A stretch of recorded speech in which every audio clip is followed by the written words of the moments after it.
हाँ, इस वीडियो में हम कार्नियल अल्सर, जैसा कि पिछली तमाम वीडियो में आपने देखा, नेत्र विकारों के एक सीरीज में कई आँखों की प्रॉब्लम के बारे में चर्चा की गई है। लेकिन आज के वीडियो में हम जिस प्रॉब्लम की चर्चा करेंगे उसको कहते हैं कार्नियल अल्सर, यानी कार्निया में अल्सर हो जाना। अल्सर का मतलब समझते हैं, यह घाव की ही एक वैरायटी है, वुंड इंजरी की ही एक वैरायटी है अल्सर। और तो कार्निया में जब यही वुंड हो जाए, इसी तरह का घाव हो जाए, तो उसको हम कहते हैं कार्नियल अल्सर। इसके पहले कई तरह की आँख की बीमारियों के बारे में चर्चा हुई है, और आज हम जब इसकी चर्चा करेंगे तो सबसे पहले हमें जानना होगा कि कार्नियल क्या है, अल्सर क्या है। तो कार्निया क्या है? यह एक गुंबदाकार आँख के बाहरी भाग पर एक पारदर्शी मेम्ब्रेन होती है या ऊतक होते हैं, जो इसके ढक करके आई के सामने वाले फ्रंट पोर्शन को ढक करके रखते हैं। और उसी में जब किसी तरह से कोई वुंड हो जाए, इंजरी हो जाए, तो उसको कहते हैं कार्नियल अल्सर। तो आइए आज के जो टॉपिक मुख्य रूप से चर्चा के लायक हैं, तो कार्नियल अल्सर का इंट्रोडक्शन, ये कार्निया क्या है, अल्सर क्या है, इसके कारण क्या हैं, इसके लक्षण क्या हैं, इसका ट्रीटमेंट क्या है, इसका नर्सिंग मैनेजमेंट क्या है। तो इन तमाम बिंदुओं पर हम विस्तार से चर्चा करना चाहेंगे आपके साथ। तो आइए सबसे पहले देखें कार्नियल अल्सर। कार्निया आँख का एक ऐसा पारदर्शी और गुंबद के आकार का डोम शेप्ड ऊतक होता है, यह आँख के सामने के हिस्से को ढक करके रखता है।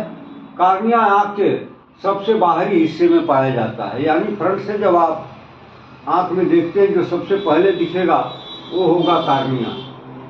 वो आँख का सबसे बाहरी हिस्सा होता है।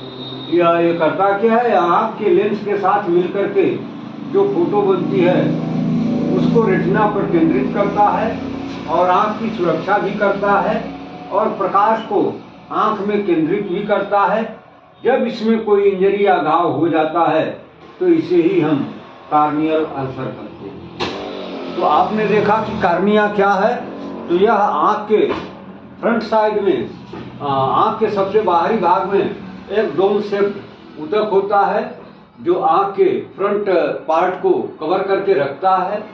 और ये लेंस के साथ मिलकर के जो फोटोज बनती हैं उनको ये रेटिना पर सेट करता है, केंद्रित करता है और आँखों को प्रोटेक्शन भी देता है, क्योंकि ये सबसे बाहरी भाग होता है और प्रकाश को आँख में केंद्रित करता है। और इसमें अब कोई इंजरी या घाव, कोई वुंड हो जाए तो उसी को कहते हैं कार्नियल अल्सर, जिसकी वजह से बहुत सारी दिक्कतें पैदा हो जाती हैं, जो काफ़ी मुसीबत का कारण बन जाती है। अब आइए, ये क्यों ऐसा हो जाता है कि आँख में इंजरी हो जाती है, वुंड हो जाता है, शोर हो जाता है, अल्सर हो जाता है, ऐसा क्यों हो जाता है, इसके पीछे क्या क्या कारण हो सकते हैं, तो इनके बारे में यहाँ पर एक लंबी चौड़ी लिस्ट दी गई है। आइए हम जानें। तो कारण में आँख में इंजरी, किसी भी तरह से आँख में चोट लग जाए, घाव हो जाए, तो ये कार्नियल अल्सर का कारण बन सकती है। दूसरा है कॉन्टैक्ट लेंस का प्रयोग, यानी कॉन्टैक्ट लेंस का प्रयोग करना भी कभी कभी मुसीबत का कारण बन जाता है। अगर वो कंटामिनेटेड है तो इसको यूज करने से, या लॉन्ग टर्म भी वैसे भी कॉन्टैक्ट लेंस प्रयोग करने से कार्नियल अल्सर के चांसेस बन जाते हैं। ड्राई आई, आँखों का ड्राई हो जाना, जब सूखी होती हैं तो वहाँ पर जब मूवमेंट होता है तो रबिंग के चांसेस बन जाते हैं और उस रबिंग से यहाँ पर अल्सरेटिव वुंड पैदा हो सकते हैं। तो ये ड्राई आई भी इसका एक कारण बन सकती है। फिर है कभी कभी विटामिन ए की डिफिशियंसी से भी यहाँ पर अल्सरेटिव वुंड डेवलप हो जाते हैं। तो विटामिन ए की डिफिशियंसी भी कार्नियल अल्सर का कारण बन सकती है। फिर है इंट्रोपियन और माइक्रो ऑर्गेनिज्म। इंट्रोपियन यानी कोई चीज़ इसमें जब एंट्री कर जाती है तो उससे भी अल्सरेटिव वुंड होने के चांसेस बन जाते हैं। और नंबर 6 पर बताया गया कि बहुत सारे ऐसे माइक्रो ऑर्गेनिज्म हैं जो सूक्ष्म जीव हैं जिनके वजह से भी कार्नियल अल्सर के चांसेस बन जाते हैं।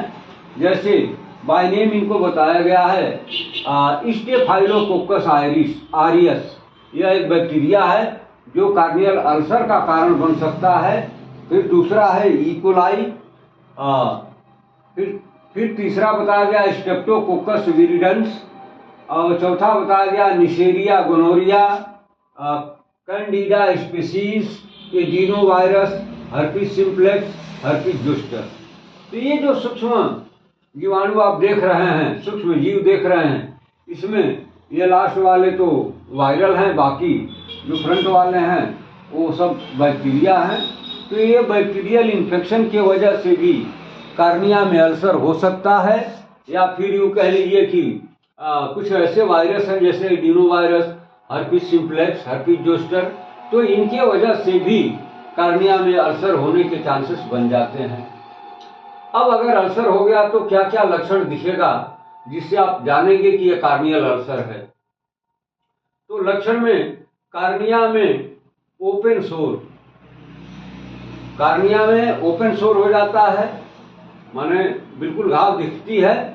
दूसरा है सीवियर पेन, जब अल्सर हो जाएगा तो आंखों में असहनीय दर्द होगी, पीड़ा होगी, और क्या होगा, आंखों में रेडनेस छा जाएगी, आंखों का रंग बिल्कुल ब्लडी हो जाएगा, खून जैसा लाल हो जाएगा। प्यूपिल जो होता है वो छोटा हो जाएगा क्योंकि वहाँ पर स्वेलिंग होगी। जब स्वेलिंग होगी तो मसल्स वहाँ की रिलैक्स होगी तो उसकी साइज जो है छोटी हो जाएगी। टीयर्स का निकलना, टीयरिंग भी इसका एक कारण है, लक्षण है। फिर ब्लड विजन, यानी झिलमिलाहट के साथ कोई चीज दिखना, यानी स्पष्ट नहीं दिखता है, झिलमिल झिलमिल वो फिगर दिखता है, उसको बोलते हैं ब्लड विजन। तो ये लक्षण जहाँ पर मिलते हैं उसको आप अगर मान लीजिए कि कार्नियल अल्सर के कारण ये सब हो रहा है, आंखों में ऊंद दिख रही है, सीवियर पेन हो रहा है, आंखों में रेडनेस है, पीपी सिकुड़ गया है, छोटा हो गया है, टीयरिंग है, आंसू भी निकल रहे हैं, और देखने में प्रॉब्लम यह है कि ब्लड विजन की प्रॉब्लम हो रही है, झिलमिलाहट के साथ कोई वस्तु आप देख पाते हैं। अब अगर ये सब दिक्कतें हैं तो आखिर तो फिर हमें इनको ठीक करने के लिए ट्रीटमेंट करना पड़ेगा ना। अब ट्रीटमेंट के लिए हमें क्या क्या इंडिकेशन है, तो ट्रीटमेंट के लिए हम कारण के आधार पर इसका ट्रीटमेंट देते हैं, जैसा कारण वैसा इसका निवारण।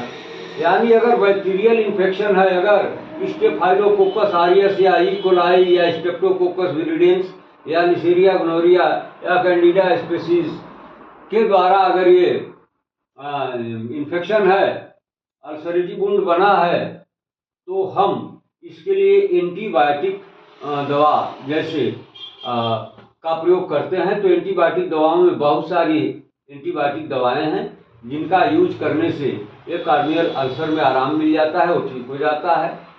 यदि ये अल्सर वायरल है, यानी एडिनोवायरस या हर्पिस जोस्टर या हर्पिस सिम्प्लेक्स का इन्फेक्शन है, इसके वजह से अगर यहाँ पर अल्सर बना है तो फिर हमें एंटीवायरल ड्रग्स का यूज करना चाहिए, या तमाम फंजाई हैं जिनके वजह से यहाँ पर अल्सरेटिव वुंड बन जाता है, तो उसके लिए हमें एंटी फंगल ड्रग्स का सहारा लेना पड़ता है। लेकिन एक चीज सावधानी ये रखनी चाहिए कि आप जल्दबाजी में कार्टिकोस्टेरॉइड ग्रुप का प्रयोग न कर दें। कोई ऐसी दवा न प्रयोग करें जिसके कॉम्बिनेशन में कार्टिकोस्टेरॉइड ग्रुप की दवाएं पड़ी, इनके यूज से बचना चाहिए, अन्यथा काफी नुकसान हो सकता है, घातक हो सकता है। फिर आगे दे रहा है कि साइक्लोप्लेजिक ड्रग्स जैसे ट्रोपिन का प्रयोग। ये साइक्लोप्लेजिक ड्रग्स क्या है? ऐसी दवाएं जो आंख के मसल्स को या मूवमेंट को बिल्कुल पैरालाइज कर देती हैं, यानी आंखों में स्थिरता आ जाती है।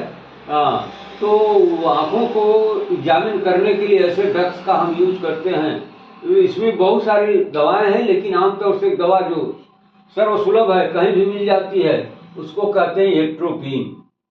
तो साइक्लोप्लेजिक ड्रग्स का भी हम यूज कर सकते हैं, जैसे एट्रोपिन का प्रयोग कर सकते हैं। अगर विटामिन ए की डिफिशियंसी से अल्सर बन गया है तो हमें सीधे सीधे विटामिन ए डिफिशियंसी को दूर करना चाहिए, यानी विटामिन ए का सप्लीमेंट करने से ही स्थिति सामान्य हो जाती है और व्यक्ति आरोग्य हो जाता है, अच्छा हो जाता है। अब हम इसका नर्सिंग मैनेजमेंट देखेंगे, उस पर चर्चा करेंगे। तो नर्सिंग मैनेजमेंट या माने उसकी देखभाल करने के लिए, उसका केयर करने के लिए हमें किन किन बातों को जानना आवश्यक है। बिना इनको जाने हम अच्छी तरीके से उच्च स्तर का ट्रीटमेंट या उसकी केयर नहीं कर पाएंगे। तो इसमें पॉइंट फर्स्ट बताया गया कि सबसे पहले हमें रोगी के वाइटल साइंस और सामान्य स्वास्थ्य का निर्धारण करना चाहिए। एक नर्स को चाहिए कि उस कार्नियल अल्सर से पीड़ित व्यक्ति जो उसके सामने आया है उसके जनरल हेल्थ का निर्धारण कर ले कि उसे इसके अलावा और भी कोई प्रॉब्लम है या सिर्फ यही है, ताकि उसी के आधार पर, उसी के अकॉर्डिंग उसको प्रॉपर नर्सिंग मैनेजमेंट दिया जा सके। और उसके वाइटल साइंस को भी मार्क करना चाहिए, जो आवश्यक लक्षण हैं जीवन के लिए उनको चेक कर लेना चाहिए। फिर क्या करना चाहिए, रोगी के लक्षणों की गंभीरता का भी, कितने इंटेंसिटी पर उसके लक्षण दिखाई दे रहे हैं, उनकी इंटेंसिटी क्या है, उसकी गंभीरता क्या है, हल्के फुल्के हैं या काफ़ी सीरियस हैं, तो आपको नर्सिंग मैनेजमेंट करने में ईजीनेस होगा। तो जब भी आप किसी पीड़ित का नर्सिंग मैनेजमेंट करते हैं या उसको देखभाल करने की जिम्मेदारी लेते हैं तो इन चीज़ों को आपको जानना होगा। ये गुण आपके अंदर होने चाहिए। नंबर 3 पर क्या करना चाहिए, चिकित्सक के परामर्श के अनुसार दवाओं का प्रयोग करना चाहिए। अपने मन से किसी दवा का यूज न करें, अन्यथा पेशेंट के लिए वो घातक हो सकता है, डेंजरस हो सकता है, काफ़ी नुकसानदायक हो सकता है। बजाय अच्छा होने के उसकी दिक्कतें और आप बढ़ा सकते हैं। तो आप सिर्फ उन्हीं दवाओं का प्रयोग करें जिसको डॉक्टर ने अंडरलाइन किया है और जो डोज लिखा है, जो समय लिखा है, उसको जरूर फॉलो करना चाहिए। अपने मन से उसके शेड्यूल में कोई फेरबदल कतई नहीं करना चाहिए। नंबर 4 पर बताया गया कि रोगी को पर्याप्त पर्सनल हाइजीन एवं इन्वायरमेंटल हाइजीन में रखने की सलाह दें। रोगी को हमेशा साफ स्वच्छ वातावरण में रखने का प्रयास करना चाहिए, सुझाव देना चाहिए और रोगी को भी ये गाइडलाइन करनी चाहिए कि आप अपने हाइजीन को ये करिए, वह करिए, इस तरह से मेंटेन करिए, यानी व्यक्तिगत साफ सफाई को मेंटेन करने का जो तरीका है वो बताना चाहिए। और क्या करना चाहिए, चिकित्सकीय परामर्श के अनुसार रोगी को वार्म मॉइस्ट कंप्रेस या कोल्ड कंप्रेस अप्लाई करें तथा रोगी को भी इसकी टेक्निक समझा दें। यानी जैसा डॉक्टर ने, चिकित्सक ने सलाह दिया है कि इनको वार्म मॉइस्ट कंप्रेस करना है या कोल्ड यानी ठंडे से सेकाई करनी है या गर्म से सेकाई करनी है, किससे पेशेंट को लाभ मिलेगा ये डॉक्टर तय करेगा।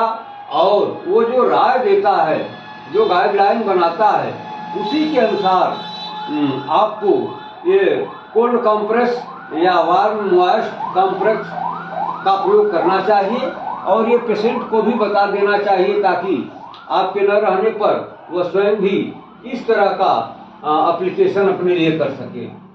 6वें नंबर पर बताया गया कि रोगी को हमेशा सलाह देनी चाहिए कि वो ऐसे माहौल में न जाए जहाँ पर काफ़ी धूल गर्द उड़ रहा हो या वहाँ पर कुछ ऐसे पदार्थ हों जिनके एलर्जी से उसकी दिक्कत बढ़ सकती है। तेज धूप भी उसके लिए नुकसानदायक हो सकती है। तो उसे सलाह दें कि इस तरह के माहौल में, इस तरह के एटमॉस्फेयर में वो जाने से अपने को बचाए, दूर रखे। नंबर 7 पर बताया गया आंखों में क्रस्ट अगर पड़ गई है तो उसको मॉइस्ट स्वैब की सहायता से, यानी एक स्वैब बना लें कॉटन का, उसे पानी में भिगो करके धीरे धीरे सॉफ्ट हैंड से उसकी क्लीनिंग करें, उसकी सफाई करें।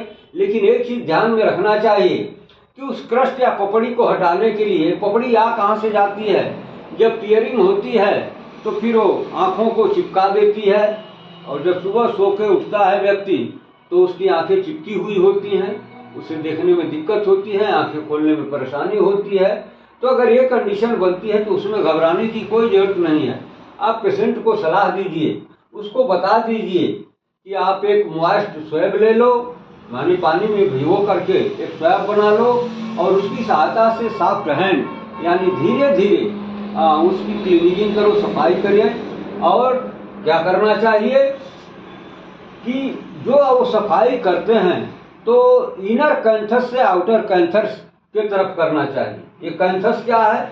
जहाँ पर दोनों आईलिड एक दूसरे को ज्वाइन करती हैं, उसको बोलते हैं आई एंगल, आंख का कोण।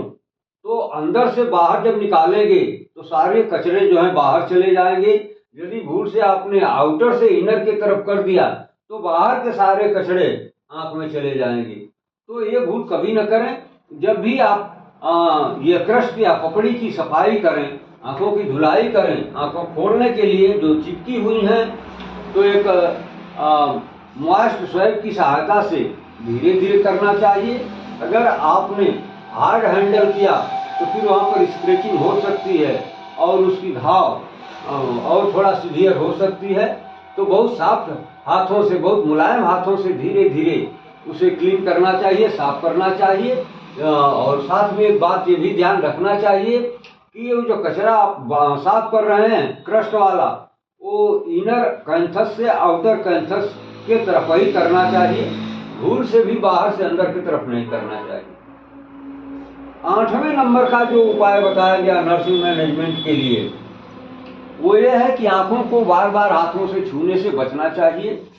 इसीलिए राय दी जाती है कि पेशेंट जो है हमेशा अपने हाथों को नीट एंड क्लीन रखे, साफ स्वच्छ रखे, ताकि अगर आंखों पर हाथ चला भी जाता है तो किसी भी तरह के इन्फेक्शन या किसी भी तरह के दिक्कत की सामना नहीं करना पड़ेगा।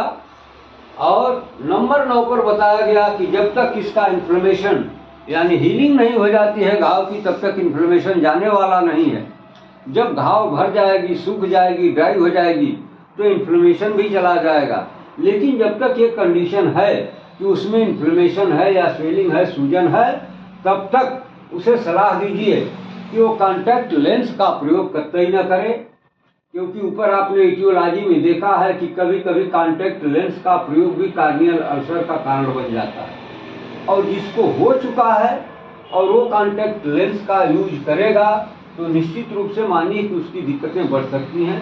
तो इस दिक्कत को टालने के लिए एक ही ध्यान में रखना चाहिए कि जब तक इसका इन्फ्लेमेशन समाप्त न हो जाए, पूरी तरीके से खत्म न हो जाए, ठीक न हो जाए, तब तक कॉन्टैक्ट लेंस का यूज कतई न करें। ये पेशेंट को अच्छी तरीके से एक नर्स को समझाना चाहिए। नंबर 10 पर बताया गया कि इन्फेक्शन के प्रसार को रोकने हेतु कुछ पर्सनल उपाय करने चाहिए, जैसे रोगी द्वारा प्रयुक्त हैंकी टॉवल एवं पिलो का प्रयोग कतई न करें। जो हेल्दी व्यक्ति हैं या उसके जो परिजन हैं, फैमिली मेंबर हैं, जो उसकी देख रेख कर रहे हैं, तो ऐसे संक्रमित व्यक्ति के द्वारा प्रयोग किए गए टॉवल को, तौलिया को या रुमाल को या पिलो को अपने लिए प्रयोग न करें, अन्यथा ये उनमें भी इसका प्रसार हो सकता है।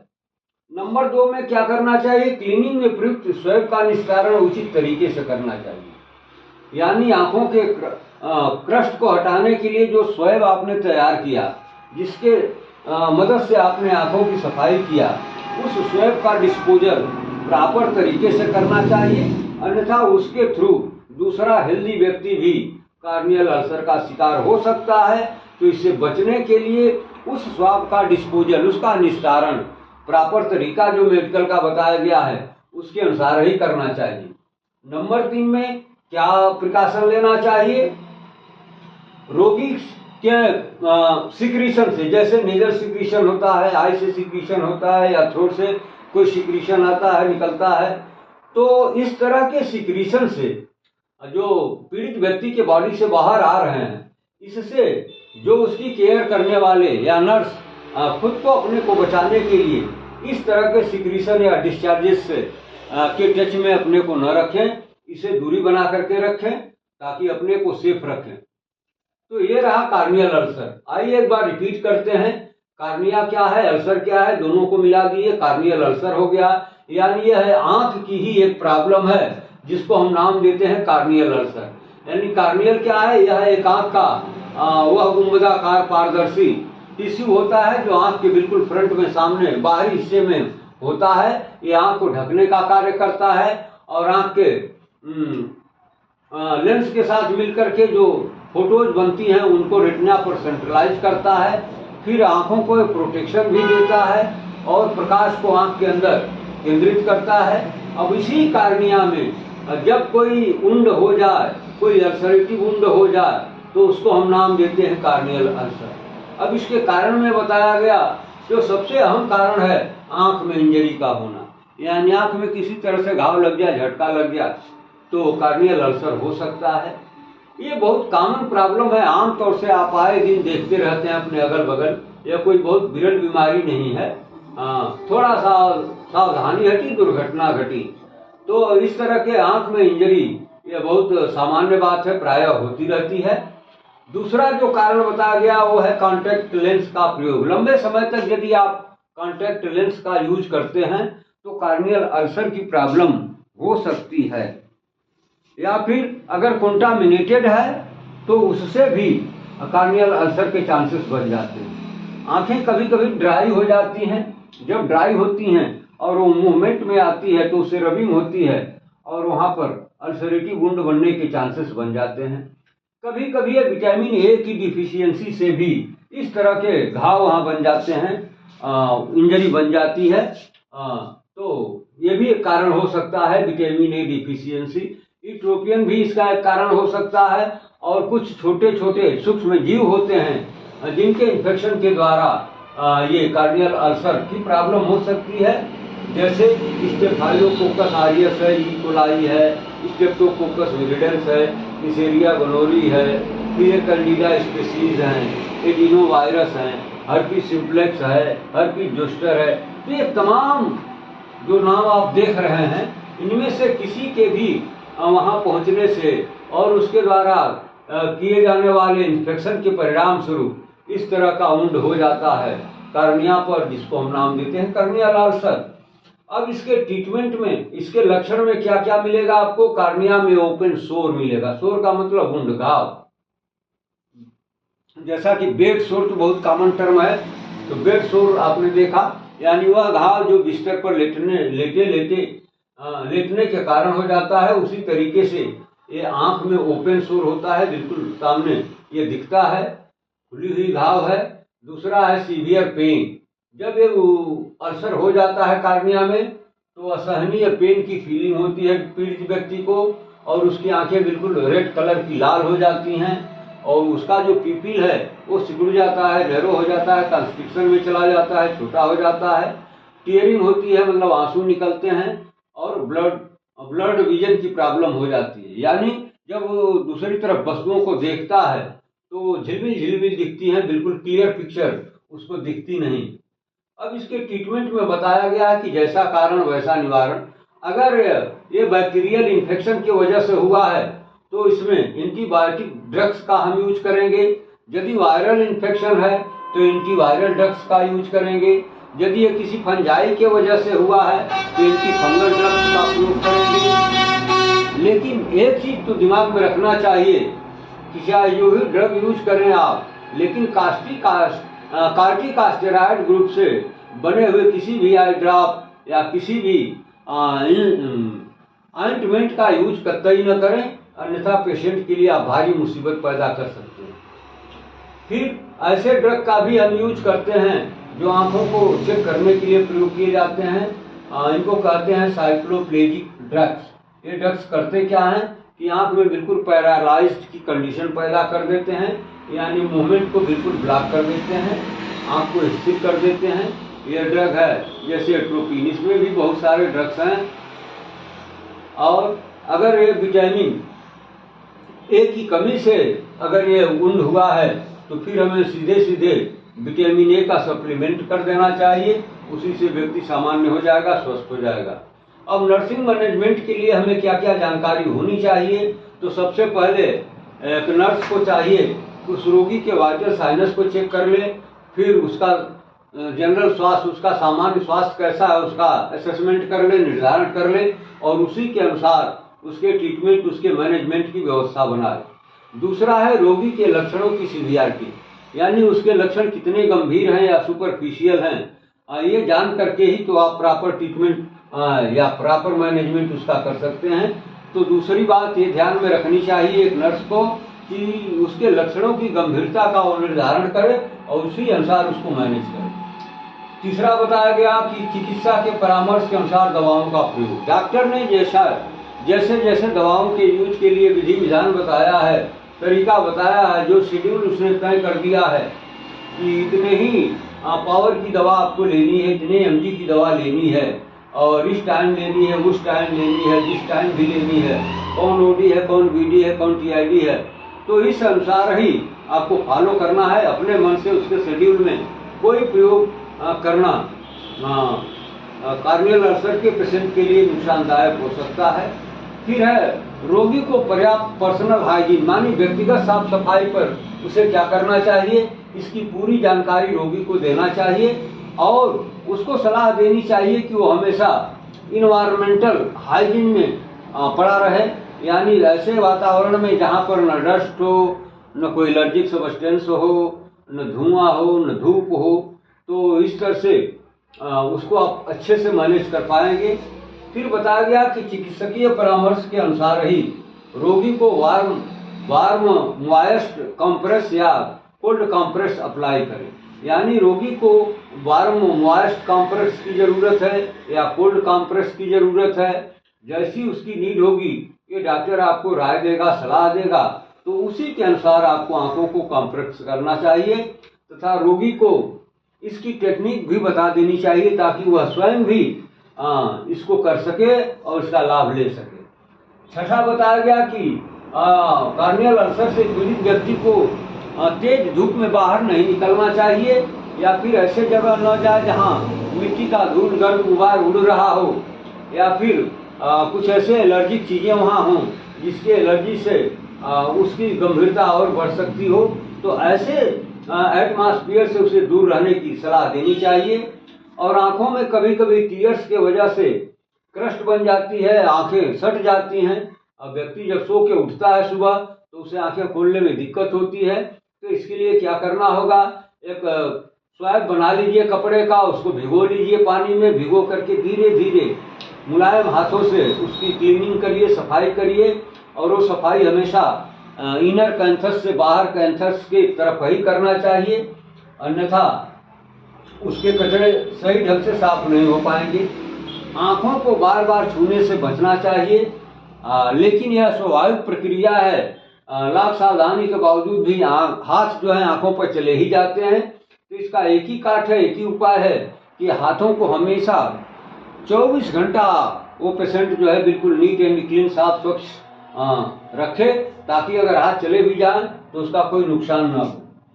फिर है जब तक इन्फ्लेमेशन ठीक न हो जाए, जब तक यहाँ की सूजन समाप्त न हो जाए, तब तक उस पीड़ित व्यक्ति को कॉन्टैक्ट लेंस का प्रयोग कतई नहीं करना चाहिए, अन्यथा उसकी दिक्कतें बढ़ सकती है। 10वां बताया गया, इन्फेक्शन के प्रसार को रोकने के लिए जो स्वास्थ्यकर्मी है या परिवारी जन हैं जो इसका केयर कर रहे हैं, इसको नर्सिंग मैनेजमेंट दे रहे हैं, उनको अपने को बचाने के लिए कुछ तरीका बताए गए, कुछ उपाय बताए गए हैं। जैसे पहला है कि रोगी द्वारा प्रयुक्त हैंकी, माने रुमाल, टॉवेल, पिल्लो, इन तमाम जो चीज़ों को वो यूज करता है, हो सकता है कि वो इन्फेक्टेड हो, कंटामिनेटेड हो और उसके थ्रू आपको भी ये स्प्रेड कर जाएगा। तो इससे बचने के लिए रोगी के द्वारा प्रयुक्त हैंकी, टॉवेल, पिल्लो का प्रयोग कतई न करें जब तक उसकी प्रॉपर क्लीनिंग न कर लें, उसको डिसइंफेक्ट न कर लें,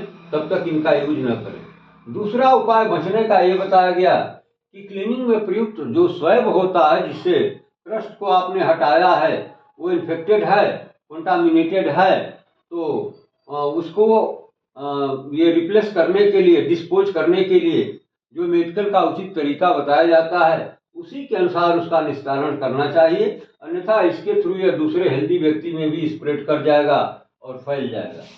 तीसरा बताया गया कि रोगी के सिक्रीशन जैसे नेजल डिस्चार्जेज होते हैं, आई से भी डिस्चार्जेज होते हैं, थ्रोट से भी डिस्चार्जेज होते हैं, तो ये सभी कंटामिनेटेड हो सकते हैं, इन्फेक्टेड हो सकते हैं।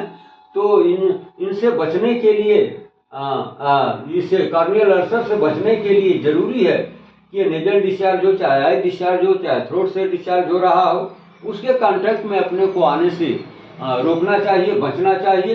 तो लाभ ये होगा कि आप स्वयं भी हेल्दी रहेंगे, कार्नियल अल्सर के स्प्रेड से बचे रहेंगे, और आप दूसरे लोगों को भी यह बता करके और सेव करने का काम कर सकते हैं। तो इसी के साथ हमारी ये वीडियो वहीं पर इसका एंड होगा। बाकी अगली वीडियो में फिर हम कोई नई आँख की प्रॉब्लम के बारे में आपके साथ चर्चा करना चाहेंगे।